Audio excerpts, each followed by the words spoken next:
Good morning.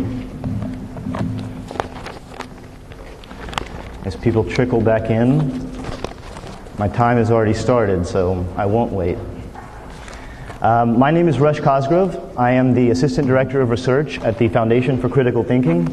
The Foundation for Critical Thinking is a nonprofit organization with an intellectual mission to improve teaching, learning, practice, and scholarship of fair-minded critical thinking across human societies and human cultures. The Foundation for Critical Thinking was established in 1981 by Dr. Richard Paul, who recognized a growing interest in the phenomenon that is critical thinking from a diverse range of backgrounds and disciplinary perspectives, and he wanted to unite scholarship in order to build theory, in order to integrate theory, in order to systematize theory and understanding in the way that any bona fide scientific field does. And so that's what we have been concerned with for the past nearly 35 years. And this year we will hold our 34th annual International Conference on Critical Thinking and Educational Reform at the end of July, just across the bay here in Berkeley. You can find details about that on our website. So that's a bit of background logic. What's the foreground logic? The title of this presentation is on the potential of the critical-analytical vocabulary as a common academic annotation language. So I want to start with a challenging premise, which is this: that until annotation communities come to become fluent and skilled in the appropriate use of the critical analytical vocabulary, there will always be a significant gap between the promise of open annotation and its sometimes ugly reality. So we'll be talking today about some of the implications of critical thinking theory for annotation, both in terms of problematics and in terms of benefits and improvements. So first, what is the promise of annotation? Well, perhaps best summed up as no less than an honest world where peers evaluate each other, not on terms established by those in power, but on the merit of their words and deeds.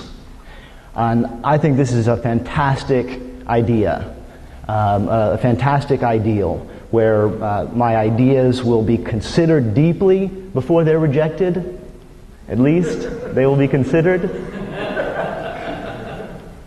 And where I know the people who are asking me questions and interacting with my ideas are doing so collaboratively, jointly in a search for truth. That is an ideal that we at the Foundation for Critical Thinking certainly support. And we have this from the Hypothesis Foundation video. But what's the problem? Well, the problem is that collaboration is actually really hard. Giving up on our ideas is difficult. Admitting that we're wrong is hard. And so the sometimes ugly reality is that reasoning is more often used to win arguments than it is used to find and determine truth. We systematically and effectively strive for arguments that justify our pre-existing beliefs.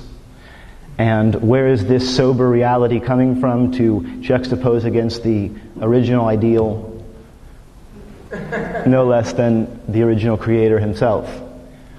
So this is a problem that is recognized in the annotation community, but I don't think it's a problem that has been given the serious attention it deserves. Because until we take seriously the power of our subconscious and unconscious mind to affect our thoughts in ways that we might not imagine, especially if we aren't engaged in explicit analysis of that, then those thoughts, those feelings, those unconscious desires will control us rather than us controlling them. One way of looking at critical thinking is as an abiding concern for the problematics and excellences in thought. So what does that mean? Well, in any given context, critical thinking theoreticians are interested in what are the qualities that make excellence of thought and performance within that context? And what are the qualities that result in poor implications, negative implications that stem from problematic thinking? I suggest that both of these concerns are vital to the annotation community. So going back to our title, what is the critical analytical vocabulary? I've got 6 minutes left. Analysis. Analysis means to break down or deconstruct. The relevant entry reads, separation of a whole into its component parts, an examination of a complex, its elements and their relations. So an example of an analytical move is to say that critical thinking is a complex of insights, abilities, and traits. So you're breaking down the whole of critical thinking into 3 component parts: critical thinking insights, critical thinking abilities, and critical thinking traits. Critique comes from the root of determining quality in reference to criteria that are standards which guide judgment. So the relevant entry is careful judgment about the good and bad parts of something. So if analysis is determining the parts of something, then critique is determining whether those parts are good or bad. So one evaluation I would hope you would come to is that Rush's explanation of critical thinking right now is clear, accurate, and deep. So you've come to it, this is a judgment, this is a critique, because you have 3 intellectual criteria. Criteria of clarity, accuracy, and depth. Here's what this looks like in a particular annotation. We have in blue at the top the idea of key concepts. That's one important analytical category which we can always keep in our mind to focus on core ideas. I'm focused on the concepts of analysis and evaluation.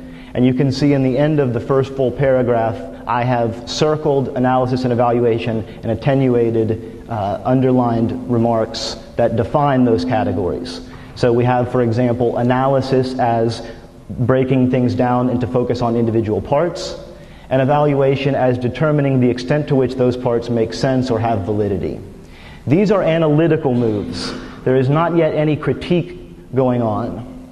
The critique appears in red, where I have noticed that I have a sentence that's kind of hanging here, emanating from the previous remark, but not tied directly to it.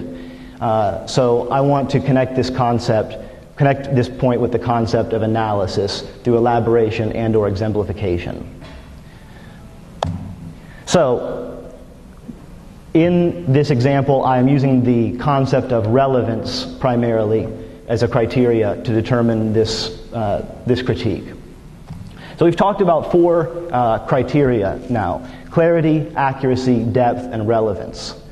But what are some standards that are typically used in thinking, and I suggest in annotation? It's true because I believe it. So here we have an epistemological standard for determining truth. That is, we know truth when we have encountered something which we already believe. Then we have located truth. So an example of this is when we read a text and say, oh yes, that's right, and yep, that's true, and right, yep, that's true, yes, and no, I don't think that's quite true. When what we're actually saying is, oh yes, I agree with that, and yep, I agree with that, and I agree with that, and not quite sure about that. I don't really agree with that. So this is viewing the world and truth through one's own lens completely. There are related sociocentric standards to this egocentric standard. It's true because we believe it, viewing the world through the lens of our own group, and the group as the ultimate authority. Some further fine distinctions: it's true because I want to believe it, and it's true because it's in my selfish interest to believe it. Less than 3 minutes, I want to talk to you about some of the ways that critical thinking theory can help in annotation by discussing 3 theoretical sets. The first theoretical set is for intellectual evaluation. This includes standards such as clarity, accuracy, precision, relevance, depth, breadth, logic, significance, fairness. You have definitions here, and there's greater elaboration on the Foundation for Critical Thinking website. We suggest that these are the criteria. These are fundamental core criteria that are relevant in assessment, especially where there's assessment of substance going on. So we suggest that until the annotation community becomes skilled and fluent in the use of these ideas and is able to identify clarity versus unclarity, accuracy versus inaccuracy, precision versus imprecision, relevance and irrelevance, then they will proceed with less explicit, less systematic, less fair-minded, and less intellectual standards. Categories for analysis. One of the fundamental insights raised by Dr. Paul is that human thinking is composed of specific elements of thought that exist wherever thinking is present. So thinking always exists in relation to an objective, a goal, a motivation. It responds to certain questions or issues, and as a result of those issues is motivated to gather information, to evaluate and assess information in order to come to conclusions. Our thinking is predicated on assumptions and organized by concepts, and there are implications and consequences to our thought, whether we like it or not. All of our thinking is located within a point of view. And we look at some of the interactions between these elements. So we look at the connections between information and inference, and we see that many believe that there is just a straight move from the information or the data to the conclusion. They don't realize that the information is routed through powerful and unquestioned assumptions, which may be organizing the surface conclusion. This is the reason why two people, when presented with the same set of data, can come to different conclusions, because they hold different values. They maintain different assumptions. With 15 seconds left, let me point out our final intellectual core set, which is intellectual traits or virtues. Among them, intellectual humility, having knowledge of what we know and what we don't know, so that we don't speak about ideas that we are not an expert on, or we don't present ourselves as having knowledge and influence where we actually don't. That one of the core pieces of being a critical thinker is being aware of the limits of our knowledge and the extent of our ignorance.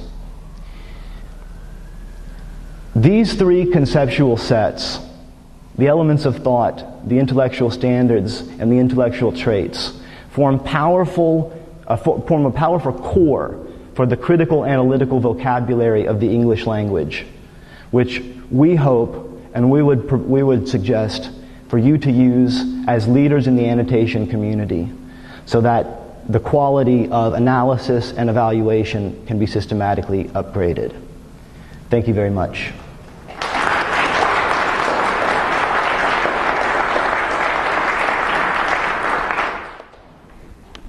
So Wikipedia was an experiment, I guess, before annotations as we know today.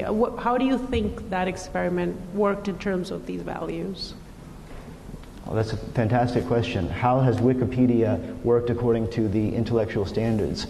I think I'm not an expert on Wikipedia, but I know that they have significant methodological formats, and methodology of discipline is critical thinking. So they're defining the standards by which an article will be judged. So, for example, that it should contain citations. It's certainly not going all the way, but it is approaching intellectuality. Hi, I'm William Gunn from Mendeley. Would it be fair to say that the 9 characteristics, the clarity, depth, etc., are characteristics of an annotation, and then those intellectual traits that you showed in the last slides would be characteristics of an annotator? Very well done, yes. These are qualities of the thinking, whereas these are characteristics of the thinker. Yes. The previous slide with the nine qualities of that one. Do you think those apply kind of universally across different texts or different annotations or different comments? They're not universal in terms of totally universal, but they are essentially universal. That is, in most human contexts where there is a difference in implications, there will be a need for clarity. There will be a need for accuracy. There will be a need for relevance. And so we have to take this case by case. And of course, these standards look differently in different cases. So accuracy in a physics experiment looks very different from accuracy in poetry interpretation. But both will be concerned with accuracy. And there's a core root of accuracy that we can understand and take into these two different contexts to bring critical skills into transferable contexts. Hi. It seems to me that what you're talking here is a list of terms that could be easily fit into an ontology. Are you thinking about creating ontologies for these terms and publishing these ontologies? Because it would be perfect to do semantic tagging with that and relate it to that ontology, and that ontology could be dynamic. I'm not sure exactly how you're using the word ontology just now, maybe as a framework for understanding or judgment. Ontology in the computer sense of ontology, so not in the philosophical way, a definition, but in the computer definition is a list of terms that have a hierarchy and that have relationships between each other. Yes. And so that's published in our RDF format. Yes, we are very interested in codifying our intellectual theory. We're not experts in that, so part of what I'm hoping is to make connections with people who are, who want to do this work. So one just quick use, we have many teachers who are evaluating student work and who don't have good standards for evaluation, don't have good models for evaluation, don't have good tools. And annotating software that allows teachers to take photos of a student work in the way that I did with annotation and tagging, we think would be a crucial tool for educational development. Okay, we have no more time. Maybe we'll get that done this weekend. I'm sorry? I said maybe we'll get that ontology built this weekend. Yeah. That's right. Yes. On the weekend for the hashtag. So, yes, please, I brought copies of my article and some publications which contain this information. So if you'd like them, then approach me and I have some for you, or email me. Thank you. Thank you.